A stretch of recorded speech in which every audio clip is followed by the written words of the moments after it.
What's interesting about this house is we've gone with a fairly standard build, but we've increased insulation in every possible way. So the building has only got a 90mm stud frame, so therefore we can only get so much insulation into that, usually R2.5, but we put another skin on the outside of the building and use a Kingspan product that gives us another R1.7. So therefore we're up at R4.1, 4.2 in a standard 90mm stud frame, which is great for the people that will live here.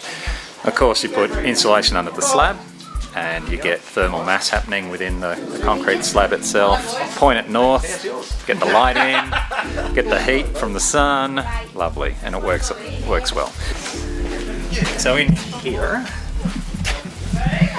here we've got the manifold unit for the solar hydronic, and the manifold is basically just where the solar or the hot water pipes come into the system and then they go through the heating process. Manifolds can also then direct the heat to where you need it, whether it's into the bathrooms or into the living areas, etc. And for bigger houses you have a manifold that you can circuit off, and there might be a number of circuits that go into the home, and therefore you don't heat the areas you don't need to. But this is a solar hydronic system. There's wetback systems that run off fireplaces. You might have a gas boost, and that way if you've got cloudy days, obviously there's another way of getting that heat input. With the cedar frames and double glazed windows, the double glazing, you can see the beading in the window here, and that's just a thermal bridge between the two glazed units, and they're sealed. So you've got a still air gap, and that air gap is actually giving you insulation value.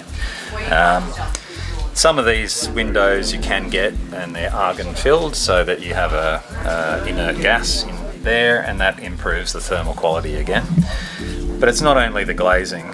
Generally speaking, people think about the glazing as the key element, but the actual framing is just as important.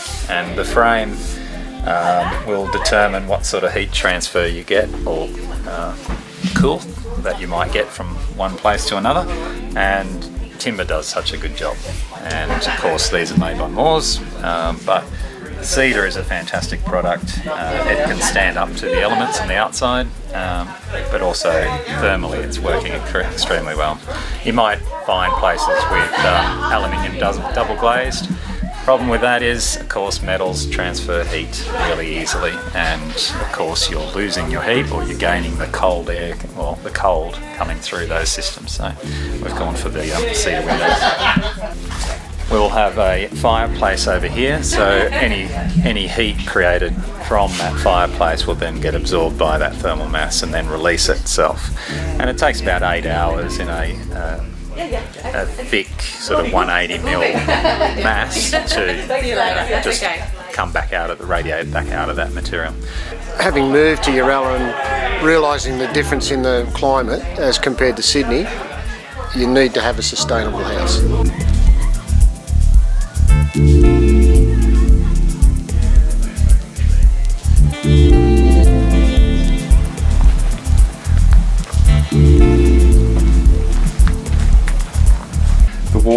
The walls made out of just subsoil from the ground outside. It was a little bit low in clay, so we added a bit of clay just from the hardware store, that red clay you just buy in the bags.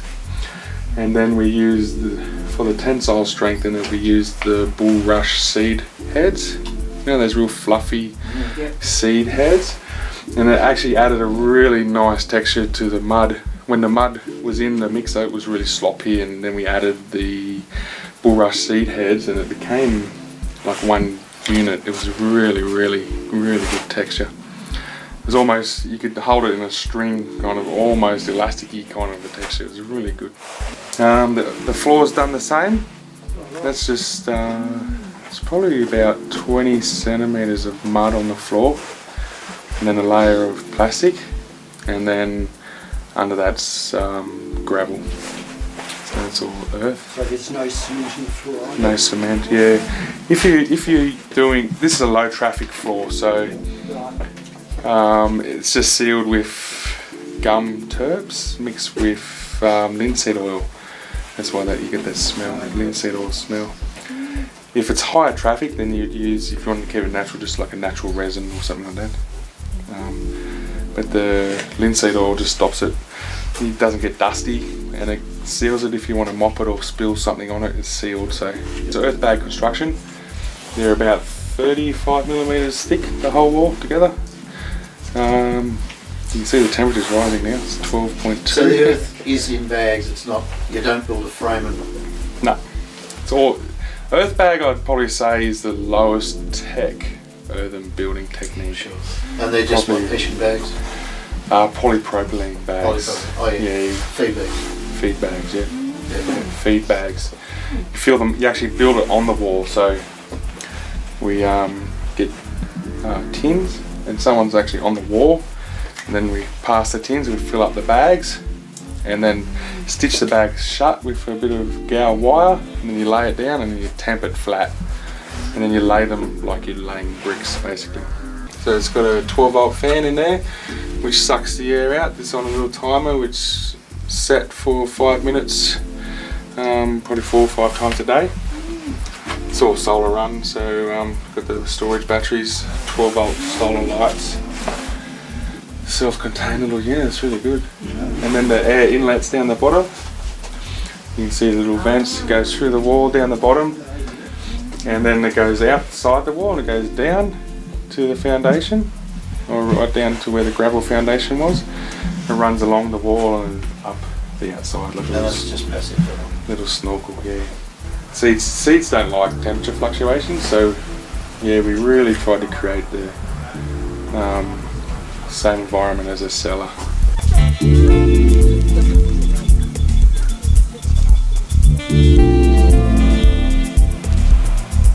So we combined a few different elements. We wanted to make the most of our budget, so really get as many bedrooms, as much size as we could. And when we looked at different options for that, we started to feel a bit restricted with going with conventional builders. So we looked at prefab with Uniplan, and they were great at tweaking designs, and a friend of mine who's an architect also gave a bit of input, and they were happy to inject that into the designs as well. From there, we looked at what options we could do to make it more sustainable or more environmentally friendly, and more along the lines of less energy consumption. So we added LED lights, we've got bamboo floors, we've got double glazing in the open living areas, comfort toughened glass in all the bedrooms in the office.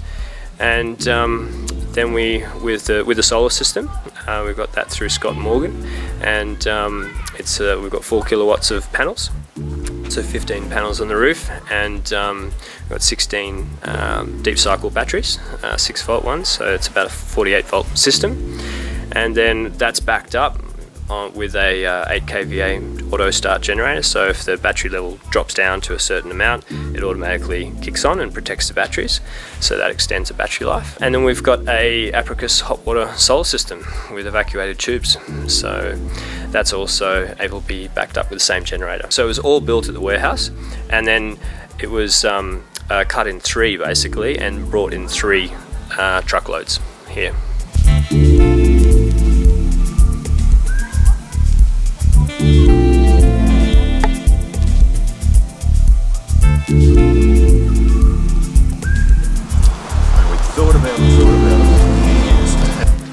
Here's the shed that we arrived to, that we bought in 09, and that's built in there. So that's kind of double roofed. That's your standard 2.4 ceiling height you see in most homes, and that structural insulated panel at 100mm thick in that particular profile. It looks exactly like our cool room. It is. That's what it is. It's cool room panel. Yeah, that's okay. Good idea. Exactly what it is. But you can get in a whole heap of different profiles.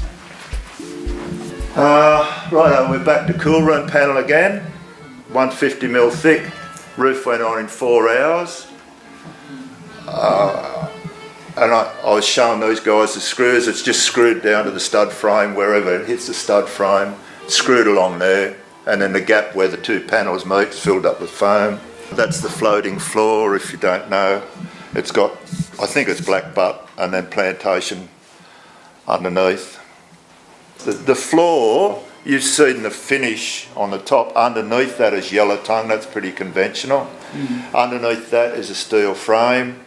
Between the joists on the steel frame is this stuff with the colour bond ripped off. So hugely damaged sheets, big rips in, but you just rip the tin off and glue the foam in under the floor. This stuff comes from a yard at Inverell that buys all the seconds from Sydney and Brisbane. Negotiable at $20, $30 a square metre instead of $100 a square metre. Oh, the cool room. Pardon? Is it just corrugated iron on top of the cool room? I put corrugated iron over the top Yeah. because I think it would have looked funny in the street context, but it doesn't need it. Yeah. And you can also do your walls like Is it this. just 150 mil thick? Yeah, so it's R7. Yeah. This is the only heat source you That's yeah. it. Gee, certainly keep No, that went out 10 or 11 o'clock last night. And you know what it's like out there today. walking in, you're keeping the heat. Yeah, it's a finished It was side. a little bit intentional today. I kept getting into trouble for leaving the door open. I said, it's too bloody, look. Yeah. That's the 50 mil stuff. They run a rubber gasket through there to weather seal it. Okay. Yeah. So that's structural insulated panel, cool room panel, chiller room panel, house panel.